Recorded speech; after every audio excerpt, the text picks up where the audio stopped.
बिस्मिल्लाहिर्रहमानिर्रहीम, अस्सलाम वालेकुम। आप देख रहे हैं प्रोग्राम न्यूज़ फीड। मैं हूं मुर्तज़ा डार। प्रोग्राम में आज हम बात करेंगे ईवान में होने वाले कल के बाद के वाक़यात के हवाले से। कल तमाम टीवी चैनल्स ने, सोशल मीडिया ने इस चीज़ को रिपोर्ट किया, जिस तरह तमाम पॉलिटिकल पार्टीज़ के लीडरान एक दूसरे के साथ, उनका ताल्लुक हुकूमत से हो या अपोजिशन से हो, दूसरे के साथ लड़े, एक दूसरे को गालियाँ दी, घोंसे मारे, एक दूसरे के ऊपर बोतलें बरसाईं, बजट की कॉपियाँ एक दूसरे को मारी।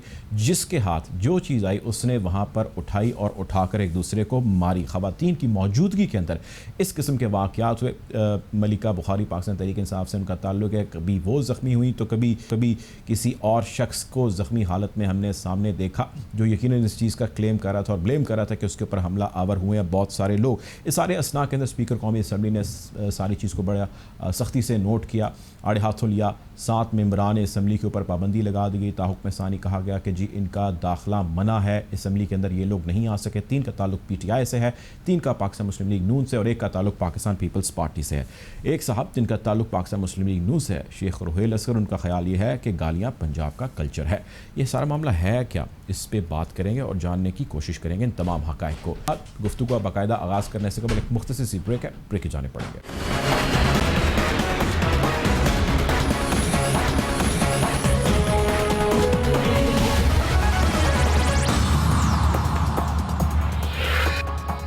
Welcome back after the break. Program में हम बात कर रहे हैं असम्बली में होने वाले इन अफसोसनाक वाक़यात के हवाले से। कल भी हुए, आज भी हमने ऐसे मनाजिर देखे, हमारी स्क्रीन्स ने ब्रॉडकास्ट बहुत सारी चीज़ों को किया, सोशल मीडिया में बहुत सारी चीज़ें आई।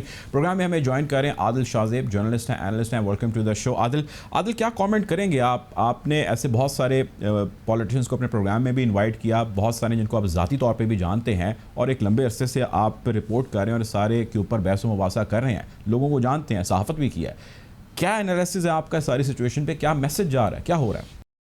देखिए, मैसेज तो बड़ा क्लियर कट जा रहा है और वो ये है कि चाहे वो ओपोजिशन हो चाहे वो गवर्नमेंट हो, किसी को भी अवाम की ना परवाह है, ना अवाम की फिक्र है, ना इस बात की फिक्र है कि पाकिस्तान कैसे पोर्ट्रे हो रहा है। पाकिस्तान की पार्लियामेंट पूरी दुनिया में जो एक तमाशा बन गई है, इसका किसी को एहसास नहीं है। इस पे फिर देखें, अगर थोड़ा सा हम इसको ब्रेक डाउन करें कि ओपोजिशन की क्या रिस्पॉन्सिबिलिटीज हैं और गवर्नमेंट की क्या रिस्पॉन्सिबिलिटीज हैं।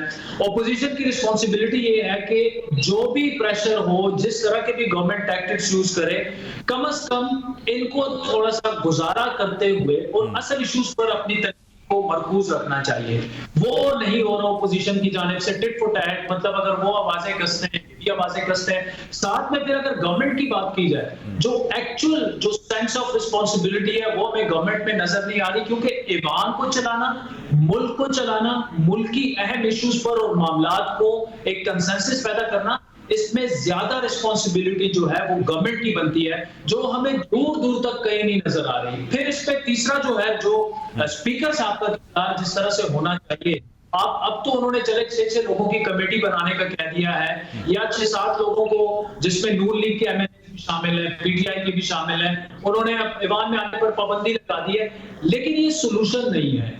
अगर आप देखें कि वो 3-4 मिनिस्टर्स जो डेस्कों पे खड़े होके या जो चोर चोर के नारे लगाते रहे, उनमें से एक बंदे को इन्होंने ईवान में आने से नोटिफिकेशन में उनका नाम शामिल नहीं है। तो स्पीकर साहब के अपने कॉन्डक्ट पर भी सवालात उठते हैं। अगर स्पीकर साहब चाहें तो ये ईवान बड़े बैलेंस तरीके से आगे बढ़ सकता है, क्योंकि ओपोजिशन में भी ऐसे लोग हैं जो कि 30-40 सालों से इस ईवान को देखते आए हैं, बड़े सीनियर सियासतदान हैं, वो समझते हैं। इसी तरह गवर्नमेंट में भी है। तो इट्स अबाउट टाइम कि इनको इकट्ठे बिठा के थोड़ा सा वे फॉरवर्ड की बात की जाए। क्योंकि देखिए, इस मुल्क के मसाइल जो हैं, जो हम आज तक सीखे, जो इलेक्टोरल रिफॉर्म्स है, ये इतना अहम मसला है कि आपका हर इलेक्शन क्यों कंट्रोवर्शियल बन जाता है। इस पर बैठकर बात होनी चाहिए। जो नए लॉज है, मतलब ऐसी चीजें जो क्रिटिकल हैं, कश्मीर का मामला है, अफगानिस्तान का मामला जिस तरह से हो रहा है, तो इसमें तो हमें ये चीजें पसे पुश डालनी चाहिए कि जी शहबाज शरीफ को इन्होंने चोर डाकू कह दिया, या इमरान खान साहब को डंकी किंग का उन्होंने ले दिया। ये मसले मसाइल इतने छोटे हैं कि अवाम की खातिर गवर्नमेंट और ओपोजिशन दोनों जमातों को ये भुलाकर आगे बढ़ना होगा। लेकिन ऐसा होगा नजर नहीं आ। ये बताएं कि ये पॉलिटिशियंस अपने जलसे, जुलूसों, तकरीरों के अंदर अवाम को भाषण देते हैं और एक दूसरे के साथ मिलजुल कर काम करने के हवाले से चीज़ें कहते हैं और ख़ुद बड़े अखलाकियात का दर्स देते हैं। ये इस लो लेवल तक क्यों आ गए? ऐसा क्यों हो गया कि वो जो है ना औरतों का लिहाज कर रहे हैं? वहाँ पे आप देख रहे हैं औरतें खड़ी हैं, वहाँ पे गालियाँ दी जा रही हैं, जुमले कसे जा रहे हैं, औरतों के हवाले से बात की जा रही है, औरतें भी बात कर रही हैं। आई मीन व्हाई सो लो? देखिए, इसमें मैं दोबारा यही कहूंगा कि जो सबसे ज्यादा जिम्मेदारी है वो गवर्नमेंट पे आयद होती है इस ऐवान को चलाने में। अगर ओपोजिशन तो चाहेगी कि सब कुछ ऐसा लगे कि मुल्क नहीं चल रहा, पार्लियामान नहीं चल रहा। ओपोजिशन का काम यही है, स्पेशली पाकिस्तान में जिस किस्म की ओपोजिशन हमने देखी हुई है पिछले 20-25 सालों में बिटवीन नून लीग और पीपल्स पार्टी, वो भी एक दूसरे के साथ यही करते थे। लेकिन ये पहली दफा है कि गवर्नमेंट ऐसी आई है कि वो बिल्कुल ओपोजिशन मोड में लग रही है। मतलब जो ओपोजिशन कर रही है उससे बढ़कर गवर्नमेंट उनके साथ कर देती है। और लो लेवल तो ऐसे ही कि जो टॉप टियर लीडरशिप है पॉलिटिकल पार्टी, वो अगर आप किसी को थप्पड़ मार देते हैं स्टूडियो में बैठ के, या ईवान में किसी को बजट बुक से जख्मी कर देते हैं, या किसी को गाली निकालते हैं, जब आपकी लीडरशिप ऐसी चीजों को अप्रिशिएट करना शुरू कर दे और सियासी जमातों में उन लोगों को बड़े बड़े ओहदे मिले, काबीना में उन लोगों को बड़े बड़े ओहदे मिले जो कि ये सारी चीजें करें, तो जाहिर बात है फिर ये कौन सा स्टैंडर्ड और कौन सा बार हम अपने अवाम को दिखाएं कि हम सेट कर रहे हैं कि जो मेरिट का क्राइटेरिया है वो ये हो गया है कि अपने मुखालिफ को थप्पड़ कौन मारेगा और अपने मुखालिफ को गरिबान कौन पड़ेगा। ये देखिए, ये सिर्फ गवर्नमेंट को मैं नहीं कह रहा, चाहे आप नून लीग देख लें, चाहे पीपल्स पार्टी देख लें, चाहे आप तहरीक इंसाफ देख लें, ओवरऑल हमारी पॉलिटिक्स में जो बर्दाश्त का मादा है वो खत्म होता जा रहा है, अदम बर्दाश्त परवान चढ़ती जा रही है। और इसकी मैं फिर कहूंगा कि जिम्मेदारी सबकी है, लेकिन सबसे ज्यादा जिम्मेदारी गवर्नमेंट की। गवर्नमेंट ने इस ऐवान को भी चलाना है, गवर्नमेंट ने इस मुल्क को भी चलाना है। इस तरह की गवर्नमेंट नहीं होती जिस तरह। आखिरी सवाल आपसे आदिल, मुझे ये बताइएगा, अब इन दोनों ने, ऑपोजिशन और हुकूमत ने आमने सामने बैठ के एक दूसरे के साथ बैठ के बहुत सारे उमूर हैं जिस पे बातचीत करनी है फॉर पब्लिक इंटरेस्ट। आपको लगता है कि वो माहौल रह गया पीछे, अब कई आपस में बैठेंगे और बातचीत करेंगे और अवामी मसलों की जानिब बढ़ेंगे हल करने के? देखिए, वो माहौल तो था ही नहीं जब से 3 साल पहले ये गवर्नमेंट आई है। वो माहौल तो कभी नहीं बना, कभी ऐसा हमें नहीं देखा कि हम कहीं सिवाय आर्मी चीफ की एक्सटेंशन के किसी मसले पर अभी तक इत्तेफाकी राय होते हमें नहीं दिखा। उसकी मैं फिर बुनियादी वजह यही कहूंगा कि ओपोजिशन जब भी बैठती है गवर्नमेंट के साथ, ये कहते हैं आप एनआरओ मांग रहे हैं, वो कहते हैं जी हम आपके साथ बैठने को नहीं तैयार, क्योंकि आपके साथ हम बैठे तो आप कहते हैं कि एनआरओ मांग रहे हैं। ये इतने ऐसी सियासत, ऐसी तर्ज हुकूमत तो यूनियन काउंसिल के लेवल पे नहीं होती। तो दोबारा से उसी तरफ बात आ गई। वो एनवायरनमेंट तो था ही नहीं, लेकिन अगर वे फॉरवर्ड की बात करें, वो एनवायरनमेंट अभी भी क्रिएट किया जा सकता है, सिर्फ और सिर्फ अगर असद कैसर साहब खुद ये रिफ्लेक्ट करें, खुद ये अपने कॉन्डक्ट से बताएं कि जी ठीक है, मेरे लिए ओपोजिशन और गवर्नमेंट दोनों बराबर है। क्योंकि देखिए, हम सिर्फ ओपोजिशन को यहाँ मोरद इल्जाम नहीं ठहरा सकते। गवर्नमेंट ने कल जो किया, गवर्नमेंट के सीनियर मिनिस्टर्स ने कल जो किया, शीख हजारी साहबा ने, मुराद सईद साहब ने, अली अमीन साहब ने, ऐसा तो हमें मिनिस्टर्स करते हुए नजर नहीं आए पाकिस्तान की तारीख में कि वो ऊपर डेस्कों पे चढ़ के और किताबें वो फेंक रहे हैं। ओपोजिशन करती है, ये रही है पाकिस्तान की तारीख, लेकिन गवर्नमेंट को थोड़ा सा स्टेप बैक लेके इस मामले को हैंडल करना है। क्योंकि एंड ऑफ आपने ओपोजिशन का जिक्र किया, मैं इसी में एक सब क्वेश्चन ऐड करना चाहता हूं। मैं नेम गेम में नहीं जा रहा या किसी पार्टी की साइड पे नहीं जा रहा, लेकिन मैं उस माइंड सेट की बात कर रहा हूं। शेख रुहेल असगर साहब पाकिस्तान मुस्लिम लीग नून के पुराने सीनियर सियासतदान है, उनका आपने बयान सुना होगा। वो कहते हैं कि जी जो गालियां हैं ये पंजाब का कल्चर है। ये माइंडसेट अगर असेंबली के अंदर होगा तो किस तरह चलेंगे मामला? Absolutely condemnable. गाली पाकिस्तान में किसी एक सूबे या किसी एक कौमियत के साथ इसको जोड़ा जा सकता। अलबत्ता अगर वो ये कहते कि हमारी सियासत में अब गालियां जो है ना वो एक नॉर्म और कल्चर बन चुका है, या एक मेरिट की एक निशानी बन चुकी है, यहाँ तक तो वो ठीक थे। क्योंकि आप देख लें, टॉप प्रो हो उसको इन पॉलिटिशियन से नहीं छोड़ा, गालियां तो छोड़े, दूसरे के गरीबानों में हाथ थप्पड़ मारना, या फ्लोर ऑफ द हाउस पे जो कल जो पीटीआई के उन्होंने बात की, मोहम्मद खुसूसी साहब जो है, अली साहब, या जो आज ये बात कर रहे हैं पीएमएलएन के हमारे जो पॉलिटिशियंस हैं, तो ये मामला जो है ये सिर्फ ये एक जमात को मोरद इल्जाम ठहराना इसलिए गलत होगा कि आज जो PMLN के MNA साहब बात कर रहे हैं, this is absolutely horrible, this is absolutely wrong. उसको ना सिर्फ कंडेम करना चाहिए बल्कि ये बता देना चाहिए कि गाली जो है वो सियासत में तो आप जैसे लोगों की नॉर्म हो या कल्चर बन सकती है या बन चुकी है, ये ना पंजाब से ताल्लुक रखती है, ना पख्तूनख्वा बलूचिस्तान और ना सिंध से गाली का कोई ताल्लुक है। यकीनन इसका ताल्लुक इससे किसी से नहीं। बहुत शुक्रिया जी, हमारे साथ आदिल शाहजेब मौजूद थे आपके वक्त का प्रोग्राम में। वक्त ब्रेक का, ब्रेक की जाने पड़ेंगे।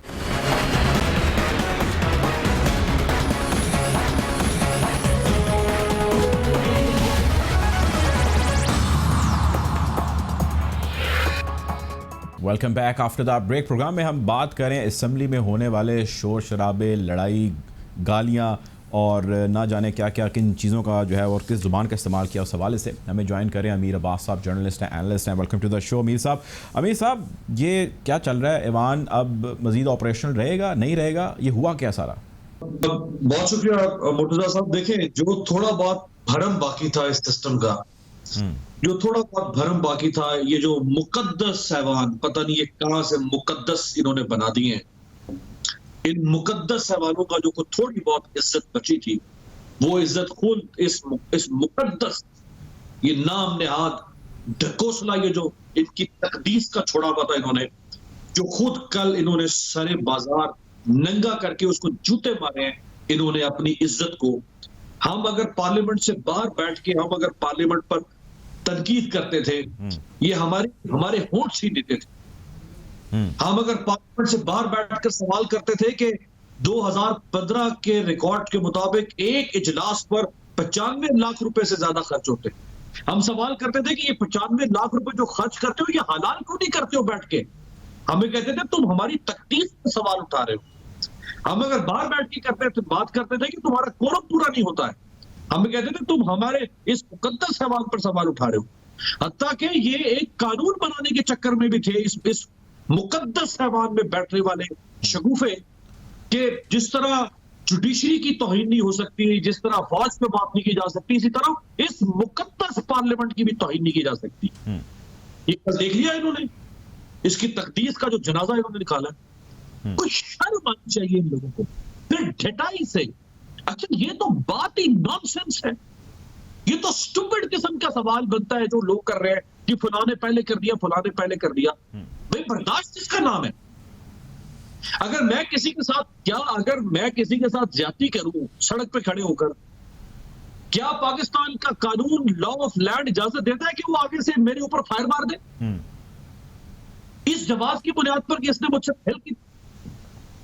ये क्या नॉनसेंस किस्म की बात हो रही है कि जी फलाने ने पहल की? भाई जिसने भी पहल कर दी थी। अमीर ये बताएं कि मामलात इस नहज तक आ क्यों गए हैं, ऑल ऑफ सडन क्यों आ गए हैं, और ये किस तरह आगे चलेंगे? ज़ाहिर है लोगों ने बैठ के अवामी मसले और बहुत सारी चीज़ें जिसके ऊपर इनको बहुत सारी चीज़ें एक साथ करनी होंगी।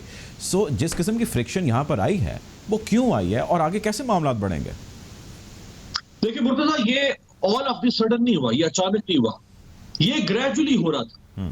जब से ये इलेक्शन हुआ है उसके बाद से आपने देख लिया सूरत हाल जो थी कि ऑपोजिशन हुकूमत को तस्लीम करने को तैयार नहीं है। वो मुसलसल इमरान खान साहब को सिलेक्टेड कह रहे हैं। अब जो कल नारे लगे थे उनमें से एक नारा आप देखिए, अली गौर बलोच साहब फैसलाबाद से, वो क्या कह रहे हैं? डंकी राजा की सरकार नहीं चलेगी। आप कौमी असम्बली के फ्लोर पे खड़े होकर मुल्क के वज़ीर आज़म को कहेंगे डंकी राजा, और आप वज़ीर आज़म को अदालत ने सजा दी, आपने कोई अदालतों में बुत बैठे हैं, इनको बाहर निकालो।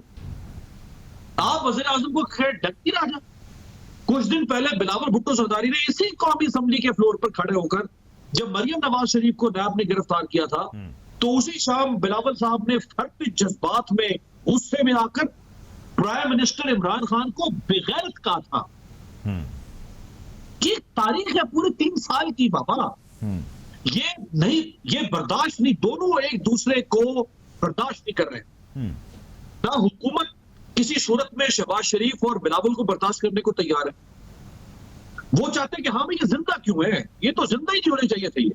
और उधर से वो चाहते हैं कि भाई इमरान खान किस तरह कुर्सी वजारत उज़्मा पर बैठा हुआ है, इसको तो और धक्के खाने चाहिए थे। तो ये इसकी किस्मत में तो लिखा हुआ था हर वक्त लॉन्ग मार्च और जलसे करना। ये वज़ीर आज़म कैसे बन गया? जब ये है पर्सनल वेंडेटा, ये अनाओं की जंग है, अनाओं की जंग। ये उस अनाव की जंग में पूरे मुल्क को जलाकर पसंद कर देना चाहते हैं। अच्छा, मैं आपकी बात काटने लगा हूं, अमीर मुझे इजाज़त दें कि मैं एक छोटा सा क्लिप जो है वो प्ले करना चाहता हूं। बेसिकली इस क्लिप प्ले किए जाने का मकसद कोई नॉमिनेट करना खाली नहीं है, लेकिन एक माइंड सेट है जिस माइंड सेट की प्रेजेंस इन द हाउस किस किस्म के मामलात को आगे लेकर बढ़ सकती है या हमारे लिए कैसी हो सकती है। जी प्ले कीजिएगा क्लिप। और ज़ाहिर है ये आपकी फैमिलीज ने भी, सबकी फैमिलीज ने देखा है कि गालियाँ देना अच्छा पंजाब का कल्चर, पंजाब का कल्चर। अब आपने ये क्लिप देखा जिसमें शेख रुहेल असगर साहब ये कह रहे हैं कि गालियाँ पंजाब का कल्चर है। ये क्या बात की है शेख साहब ने? कोई फर्ते जज्बात में तो नहीं कह गए या ये असल चीज़ बोल गए हैं? अब आप अंदाजा करें, शेख साहब मेरे तो बड़े भाइयों की तरह है, मेरा बड़ा अच्छा ताल्लुक है शेख साहब से, बड़ा जाती ताल्लुक है। लेकिन अब ये नहीं, हमारा कल्चर ये है, मैं इस वक्त जिस जगह पे बैठा हूँ, इस घर में जो लोग हैं, इसका मतलब है मैं उनको मुखातब करने के लिए उनको माँ की गाली देता हूँ पहले, या वो मुझसे जब बात करेंगे तो वो मुझे बहन की गाली देंगे पहले मुखातब करने के लिए। ये क्या, यानी एक उजरे गुना बदतरस गुना, एक आप गलत काम कर रहे हैं फिर आप उसके जवाब तलाश कर। यार अगर कोई आपके अंदर कोई करेज होना चाहिए ना, आपने एक हिमाकत कर दी है, सबने, आप एतराफ करें कि नहीं। देखिए अली नवाज अवाद ने, हालांकि उन्होंने भी इंतहाई पोश और नंगी गालियां कर दी हैं शेख रुहेल असगर को, ना काबिले पर, वो शायद हम चला नहीं सकते। कल उन्होंने एक प्रोग्राम में कहा कि मैं गलत, ये गलत हुआ, ये वो जबान है जो मैं अपने घर में इस्तेमाल नहीं कर सकता। चले थोड़ी सी शर्म आई, उनको रियलाइजेशन हुई, बट ये शेख साहब ने तो कमाल ही कर दी। शेख साहब तो अंदरून लाहौर के रहने वाले हैं, अंदरून लाहौर का जहां ये ओपननेस का कल्चर है, वहीं अंदरून लाहौर की कुछ वैल्यूज भी हैं। ये पता नहीं किस कल्चर की बात कर रहे हैं शेख साहब भी, कम से कम हमारा कल्चर तो नहीं है हमारे माशरे। ठीक है, अच्छा अब आगे बढ़ते हैं। स्पीकर साहब ने 7 अरकान असम्बली हैं जिन पर पाबंदी लगा दी है, ताहुक्म सानी उनके दाखिले पर भी पाबंदी है, वो किसी सेशन के अंदर भी नहीं जा सकते। अब होगा क्या, इसकी डिटेल में बाद में जाते हैं, लेकिन अपोजिशन का कहना ये है कि स्पीकर बाइस्ड हैं। इन 7 लोगों में 3 PTI के हैं, 3 पाकिस्तान मुस्लिम लीग नून के हैं और 1 का ताल्लुक पाकिस्तान पीपल्स पार्टी से है। जबकि अली गौहर साहब का आज की एक, जब वो पेयर हुए तो एक वीडियो भी सामने है जिसके अंदर वो नाम गिनवा रहे हैं, शीरी मज़ारी साहिबा का, परवेज़ खटक साहब का, बाकी और लोगों का नाम गिनवा रहे हैं, अली अमीन गंडापुर का नाम गिनवा रहे हैं कि इनके विजुअल्स हैं, इनके एविडेंसेस मौजूद हैं, आप इनको देख सकते हैं कि ये क्या कर रहे हैं। अगर स्पीकर कौमी असम्बली सिर्फ इन 3 लोगों की बलि चढ़ा देंगे जी हमने नंबर गेम बैलेंस करनी है, तो ये तो नाइंसाफ़ी हुई। आप हमारे लोगों को भी क्लिप निकालें, हमारे विजुअल्स देखें, तो स्पीकर साहब के ऊपर क्वेश्चन अपोजिशन का और अदम एतमाद की तहरीक लाना अपोजिशन का क्या गलत फेल है? देखिए स्पीकर तो बाइस्ड हैं, इसमें तो कोई दो राय नहीं, और सिर्फ ये बाइस्ड नहीं है, सरदार अय्याज सादिक भी बाइस्ड थे, उससे पहले अमीर हुसैन मुशर्रफ के जमाने में स्पीकर थे, वो भी बाइस्ड थे, यूसुफ रजा गिलानी खुद एक जमाने में स्पीकर रह चुके हैं, ये भी बाइस्ड थे। तो स्पीकर तो हर दौर में वो हुकूमत का बज़ाहिर वो अपने आप को डिसएसोसिएट करता है स्पीकर बनने के बाद एक पार्टी से, तो ओथ नहीं होता कि वो न्यूट्रल रहेंगे और सबको इक्वल लेकर चलेंगे, ट्रीट करेंगे, वो इनका मनसब का तो तकाजा यही है। तकाजा है, बट वो ऐसा नहीं करते हैं। तो ये स्पीकर भी माशाल्लाह बाइस्ड है, ये पहली बात तो ये। दूसरी बात ये देखिए, जो शीरी मज़ारी साहबा की है सूरत हाल, शीरी मज़ारी साहबा ने कोई गाली नहीं दी है। शीरी मज़ारी साहबा की जो फुटेज मैंने देखी है उसमें उन्होंने किसी की किताब नहीं मारी, वो चोर चोर के नारे लगा रही है। अच्छा, चोर ना कहना जो है या किसी को करप्ट कहना, ये एक डिफरेंट चीज है। जो गालियां हम जिस नैज पर पहुंच गए जिसकी हम बात कर रहे हैं, उसके सामने किसी को चोर कहना, तो ये तो कोई छोटी बात है, ये तो बहुत मामूली। किसी को पार्लियामेंट के फ्लोर पे खड़े होकर माँ और बहन की नंगी गालियां देना और फिर कहना कि पहला पत्थर किसने मारा था, ये तो एक नॉनसेंस बहस है। अच्छा, इसी तरह से बाकी लोग, अब स्पीकर के पास चूंकि पूरा असेंबली का कैमरों का रिकॉर्ड मौजूद है, ये फुटेजेस पर जो लोगों ने मोबाइल फोन से बनाई है ये रिकॉर्ड मौजूद है, तो ये भी नहीं होना चाहिए कि अगर 4 उनके हैं तो हमने 4 इधर से भी पूरे करने हैं। अगर हुकूमत के लोग ज्यादा नहीं है तो फिर जाहिर बात है हुकूमत के जो 3 लोग रखे हो सकता है वही 3 लोग हो, और ऑपोजिशन के भी है। देखिए अब ये जो आगा रफीउल्लाह साहब है, आगा रफीउल्लाह साहब का एक ट्रैक रिकॉर्ड है इन 3 सालों में। आगा साहब कभी भी नहीं बख्शते पीटीआई को, आगा साहब उठ कर आते हैं, जोश आता है उनमें और वो झपटते भी हैं, वो फिजिकल असॉल्ट भी करते हैं आगा साहब। क्या कादर पटेल साहब का रिकॉर्ड नहीं है? उन्होंने क्या कुछ नहीं कहा? फोर्स गुफ्तगू, ऑब्नॉक्शियस टॉक असेंबली में खड़े होकर वो करते रहे मुराद सईद के बारे में। तो ये काफी लोग हैं ना, काफी लोग हैं। ये ऐसा नहीं है। इसी तरह से आप मुराद सईद की लैंग्वेज अगर आप देखें, मुराद सईद हॉकिश है। मुराद सईद जैसे लोगों को इमरान खान साहब को चाहिए कि वो ऐसे लोगों की लगामें खींचे। इन्होंने उनको आगे छोड़ा हुआ है, वो उनको प्रोवोक करते हैं। जब उधर से प्रोवोक करेंगे वो उधर से फिर इनके ऊपर पत्थर मारेंगे, कीचड़ मारेंगे और फिर किताबें डंडे। आज तो सैनिटाइजर चल गया था, अब इससे आगे क्या रह गया था? ठीक है जी, आज सैनिटाइजर चल गया। बहुत शुक्रिया जी, हमारे साथ अमीर अब्बास साहब मौजूद थे आपके वक्त प्रोग्राम में। वक्त तो चाहता है ब्रेक की जाने पड़ेंगे। Welcome back after the break. Program में हमें ज्वाइन कर रही हैं नसीम ज़हरा साहिबा, जर्नलिस्ट हैं, एनालिस्ट हैं, एक लंबे अरसे से इन तमाम सियासी मामलात को कवर करिए। बहुत सारे मेहमानाने ग्रामी हैं इनके जिनका ताल्लुक इस ही हाउस से है। बहुत सारे ऐसे लोग हैं जिनको ज़ाती तौर पे यकीनन नहीं जानती हैं। नसीम साहिबा, ये जो कुछ हुआ ऐवान के अंदर कल और आज भी उसकी हमने कुछ एपिसोड देखी, सैनिटाइज़र की बोतलें, गालियाँ, एक दूसरे पे जुमले कसे जाना, बजट की कॉपियाँ मारना, लोगों का ज़ख्मी हो जाना, अरकान असम्बली का इस तरह एक दूसरे पे टूट पड़ना, ये क्या हो गया हमारे ऐवान को और हमारे लीडरान को? कोई यकदम तो नहीं हुआ। ये इस तरह की चीजें होती रही हैं। मेरा ख्याल है जब आप टॉलरेंस को पुश करते रहते हैं और आप जब कोई इस तरह की हरकत हो जाए तो आप कोई एक बड़ी पार्टी के अंदर से सख्ती से नहीं कहा जाता कि ये अनएक्सेप्टेबल है।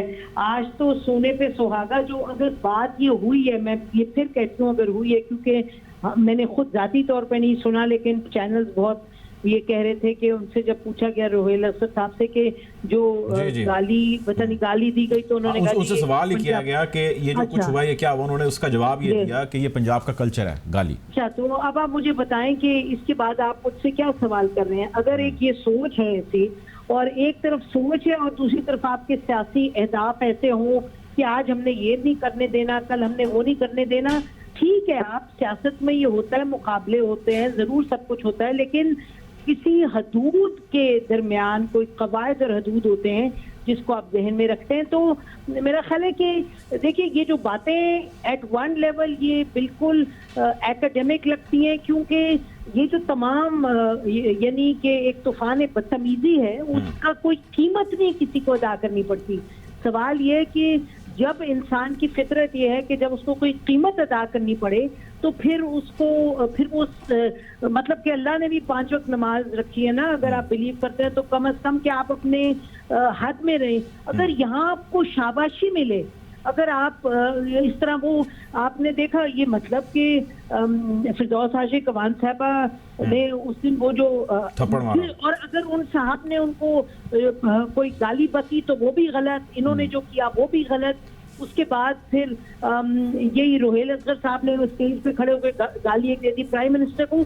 तो ये मुझे बताया कि कहीं आप देखते हैं कि सख्ती से, हाँ एक दफा वो पटेल साहब कोई हैं इनके जो पीपल्स पार्टी के, उन्होंने कुछ बहुत वाहियात बात कही तो उस पर बिलावल भुट्टो ने पब्लिकली उनको कहा कि ये गलत है। तो ये मतलब ये देखे ना, कहीं आपने हद रखनी है, हद डालनी है। तो अब यदि के 2 बातें हैं ना, एक तो सियासी जो है मसला, दूसरी तरफ यह है कि कोई एथिक्स और कोई तहजीब, और ये तो तहजीब वगैरह के हवाले से बात करेंगे तो मैं तो ये जवाब दूंगी जो दिया है। और जहाँ तक सियासत है, क्योंकि ये सब सियासत ही में फिर बात आके खत्म हो जाती है और उधर ही उसका यानी कि सवाल जवाब सियासत में ही होता है। आप असद कैसर साहब के हवाले से इन्होंने जो खत लिख दिया और कहा कि जो आपने किया वो गलत है।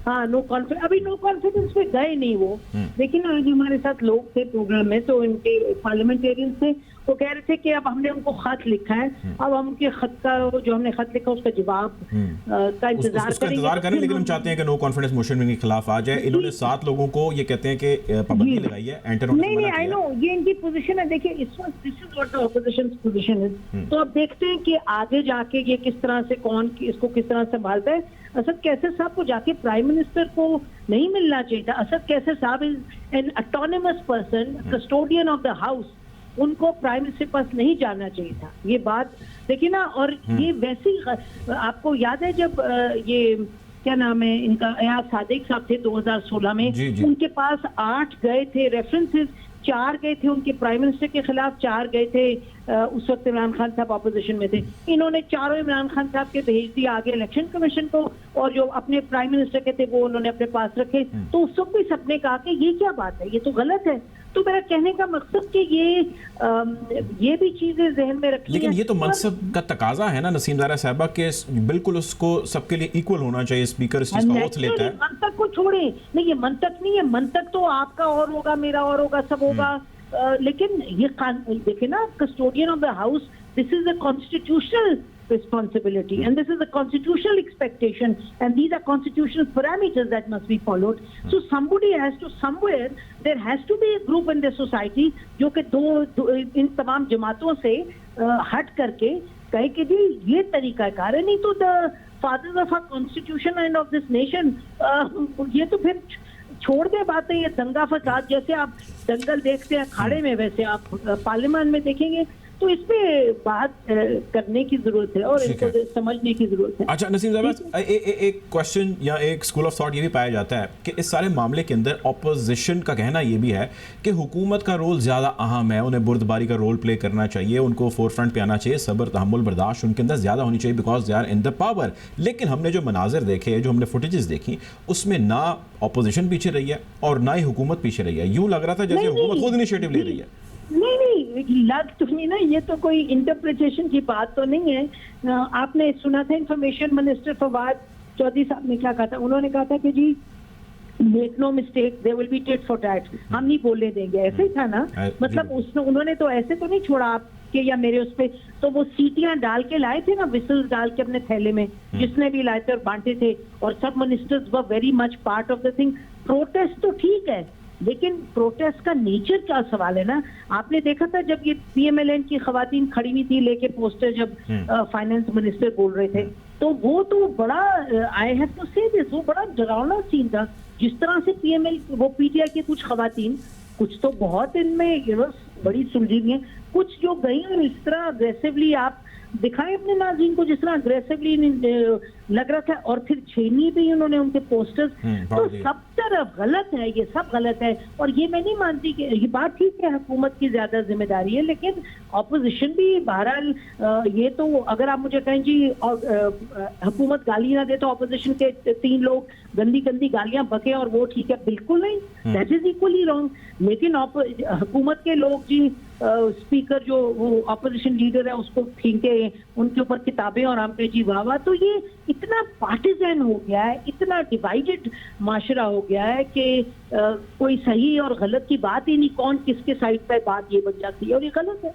ठीक है। और ये जो एक स्कूल ऑफ थॉट पाया जाता है नसीम ज़ारा साहबा कि जो अपोजिशन है वो ये कहती है कि पॉलिटिकल ऑब्जेक्टिव्स हैं, बहुत सारे लोगों का ख्याल है कि उन्होंने अचीव कर लिए हैं, गवर्नमेंट को या ऐवान को इस किस्म की फेल होती सूरत हाल का सामना है जिससे हमारी सियासत जो है वो तगड़ी होगी। ये बात ठीक है या गलत है कि पॉलिटिकल ऑब्जेक्टिव अचीव कर लिए? देखिए ना, बात ये है कि आज अगर प्राइम मिनिस्टर को लग रहा है कि जी हम तो अपने 20-20 ऑर्डिनेंस कर देते हैं पास, तो ठीक है, अगर पार्लियामान हमारे अगर ऑपोजिशन इस तरह शोर मचाती है तो पार्लियामान में अपने will go beyond the parliament and pass ordinances, तो ठीक है, वो कर सकते हैं, ये तो बात ठीक है। मैंने इसलिए आपसे कहा था ये भी हमें सवाल उठाना होगा कि प्राइस टैग इमीडिएट कॉन्टेक्स्ट में क्या है। मेरा ख्याल है इसमें प्राइस टैग इमीडिएट कॉन्टेक्स्ट में नहीं है, लेकिन माशरे में यानी कि लैक ऑफ टॉलरेंस, और देखिए ना ये जो यानी कि अगर आप रियासत मदीना कहें या आप ये कम्युनिस्ट स्टेट कहें या आप कोई भी आइडियल अपना बनाएं, तो बहरहाल do the means justify the end. और ख़ास तौर पे मतलब देखें ना, मैं अब इसमें नहीं पढ़ना चाहती, लेकिन हमारे मतलब इस्लाम में तो means don't justify the end at all. तो तहजीब का और यानी एक तरीक़ाकार का, बुर्दबारी का और सब्र तहम्मुल का एक उसकी भी अपनी अहमियत है बजाते खुद। तो अब आप उसको निकाल के बाहर फेंक दे और आपका ख्याल हो आपको कोई कॉस्ट नहीं पे करना पड़ेगा, ये बिल्कुल गलत बात है। माशरे के अंदर गुस्सा, नफरतें, लैक ऑफ टॉलरेंस, तो और फिर आप जो भी करने निकलते हैं, इस वक्त आप बजट लेके चले हैं और आप कह रहे हैं जी हम इन्वेस्टमेंट्स वगैरह हैं और हम लोगों को जो वीक लोग हैं उनको सोशली जो वीक हैं फाइनेंशियली उनको हम आगे लेके चलेंगे। तो आपने फिर मुआशरे को ये समझाना है कि ये प्रोसेस है, वक्त लगेगा, ये आहिस्ता आहिस्ता चीजें बेहतर होंगी। लेकिन एक तरफ आप दंगा फसाद कर रहे हैं, दूसरी तरफ आपका ख्याल है कि लोग आपका जो आहिस्ता आहिस्ता की बात है उसको मानेंगे। लोग जिस तरह आप दंगा कर रहे हैं तो इधर से ये दंगल होगा। सो बिल्कुल इसकी कॉस्ट होती है, लेकिन आपको शायद नजर नहीं आती। अगर आप कुर्सी पे बैठे और कुर्सी का आप पकड़े रखे हैं और आपको लगता है कि you can get away with it, societies don't get away with it, there is a cost to be incurred. और ये सबके लिए यही बात है। ठीक है जी, बहुत शुक्रिया जी। हमारे साथ नसीम ज़ारा साहबा मौजूद थी। आपके ये चीज़ यकीनन एक हकीकत है, हमारे लॉ मेकर्स यानी कानून बनाने वाले जब इस तरह कानून को हाथ में लेंगे, कानून की धज्जियाँ उड़ाएंगे और एक दूसरे के ऊपर हमलावर होंगे, एक दूसरे के ऊपर गालियाँ बकेंगे, एक दूसरे को आड़े हाथों लेंगे, एक दूसरे को ज़ख्मी करेंगे, तो एक आम शख्स, एक आम शहरी ऐसा क्यों नहीं करेगा? ये पब्लिक लीडर्स हैं, ये पॉलिटिकल लीडर्स हैं, ये लोगों के वोट से इस मनसब, इस कुर्सी तक आकर बैठते हैं और ये लोगों की तर्जुमानी करते हैं। और जिस किस्म की तर्जुमानी और जिस किस्म का मैसेज और जिस किस्म का प्रेसिडेंट ये सेट कर रहे हैं बालाए ताक कि उनका ताल्लुक किसी हुकूमती जमात से है या अपोजिशन जमात से है, जो मैसेज दिया जा रहा है वो यकीनन काबिल मज़म्मत है, वो अफसोसनाक है और इस पर यकीनन इन तमाम को गौर करने की अशद ज़रूरत है। बहुत शुक्रिया। इंशाल्लाह प्रोग्राम के बाद ख़त्म हो जाता है, आपसे कल मुलाकात होगी। अपना ख्याल रखिएगा। अल्लाह हाफ़िज़।